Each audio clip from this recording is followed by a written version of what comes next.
नमस्कार, मी माणिक कांबळे, संपादक कार्यकर्ता न्यूज चॅनलमधून आपल्याला आपल्या परिसरातील घडामोडीवरती बातम्या देत आहे। सार्वजनिक बांधकाम विभागाच्या कार्यक्षेत्रात येत असलेल्या वडकी ते मार्डी या राज्यमार्गावर अनेक ठिकाणी जीवघेणे खड्डे पडले असून वाहतूकदारांना कमालीचा त्रास सहन करावा लागत आहे।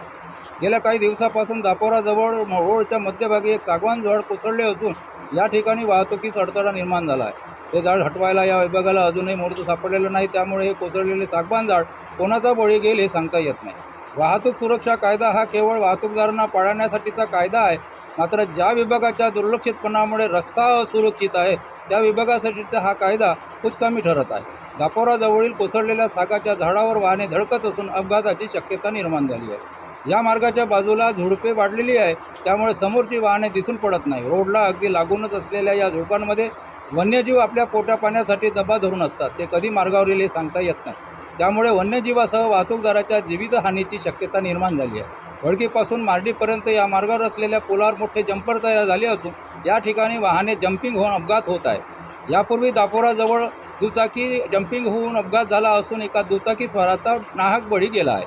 सार्वजनिक बांधकाम विभागाच्या दुर्लक्षितपणाचा हा बळी ठरला आहे, तरीही या विभागाला जाग आली नाही। या विभागाला आणखी किती जणांचा बळीची प्रतीक्षा आहे हे तरी या विभागाने जाहीर करणे अपेक्षित आहे। वडकी ते खैरी दरम्यान जीवघेणे खड्डे पडले असून जीवितहानीची शक्यता निर्माण झाली आहे। या मार्गाच्या देखभालीकडे सार्वजनिक बांधकाम विभाग, राळेगाव तथा मारेगाव लक्ष देतील का, असा प्रश्न वाहतूकदारांमधून विचारला जातो। आपण पाहू शकता या मार्गाची सध्याची परिस्थिती।